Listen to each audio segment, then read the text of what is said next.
रायगढ़ के खोपोली में dumping ground के खिलाफ स्थानीय ग्रामवासियों का आक्रोश फूट पड़ा। नागरिकों ने एकजुट होकर विरोध प्रदर्शन किया और खोपोली नगर परिषद के मुख्याधिकारी को ज्ञापन सौंपा। लोगों का कहना है कि उनके इलाके में नया कचरा संकलन केंद्र बनाया जा रहा है, जिससे उन्हें भारी असुविधा होगी।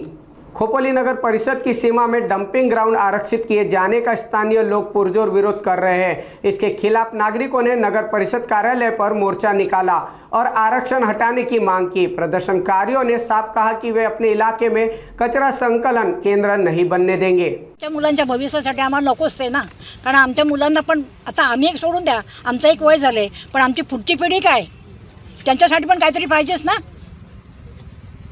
आणि सगळं पावसाळी पाणी सगळं खाली लवजी गावात येतं, म्हणजे ते सगळी घाण आमच्याकडेच येणार ना। तेच ना, हां, पाऊस पडला की सगळी घाण खाली येते। आपण आता न्यूजवर पाहतच असतो की वेगवेगळ्या ठिकाणी डंपिंग झोनबद्दल वेगवेगळे प्रकल्प आले। आपण ठाणा तळोजाचं ऐकलेलं आहे, न्यूजमध्ये बघितलेलं आहे की जर डंपिंग झोन ज्या वॉर्डमध्ये असतो तिथे आरोग्याची हानी असते। त्या आरोग्याच्या हानीबरोबर साहजिक आपली आर्थिक आणि बाकी सोशल देखील आपलं नुकसान असतं।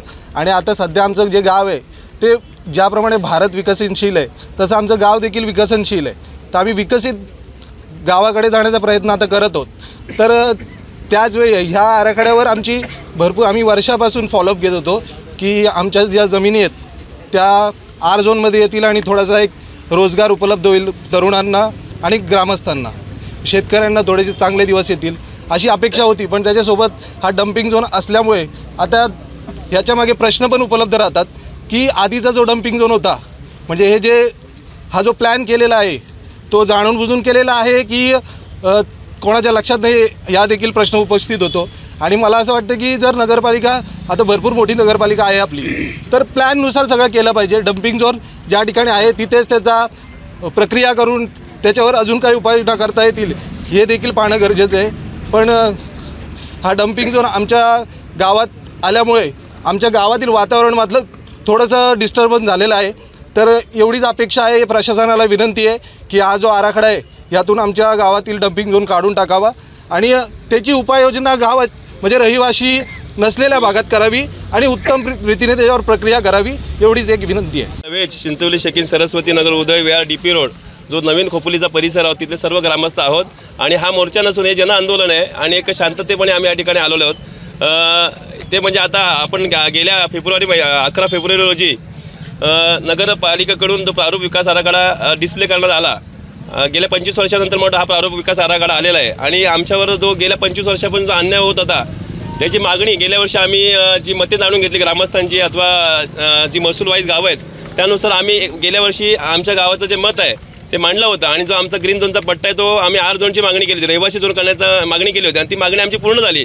पण आपण ज्याप्रमाणे म्हणतो ना की दुधात मिठाचा खडा, त्याप्रमाणे डंपिंग ग्राउंडचं 20 एकरचं झोन पडून एक प्रकारच्या आमच्यावर अन्याय झालेला असं आम्हाला वाटतोय। नक्कीच याची प्रशासन दखल घेईल, कारण प्रशासनाने वेळ दिला आहे 30 दिवसाचा की याच्यामध्ये आपल्याला हरकती घ्यायच्या आहेत। आणि आज या ठिकाणी आम्ही 800 ते 900 ग्रामस्थांच्या सह्या घेतलेल्या आहेत। साक्षरची मोहीम गेले 5-6 दिवस आम्ही सर्व ग्रामस्थांनी राबवली आणि याचा सगळ्यांचा सहभाग याच्यामध्ये आहे। सर्व ग्रामस्थांनी खूप कष्ट करून या ठिकाणी सह्याची मोहीम राबवली आणि आज आपण पाहताय असंख्य बहुसंख्येने या ठिकाणी सर्व 4 गावाचे ग्रामस्थ उपस्थित आहेत, महिला उपस्थित आहेत।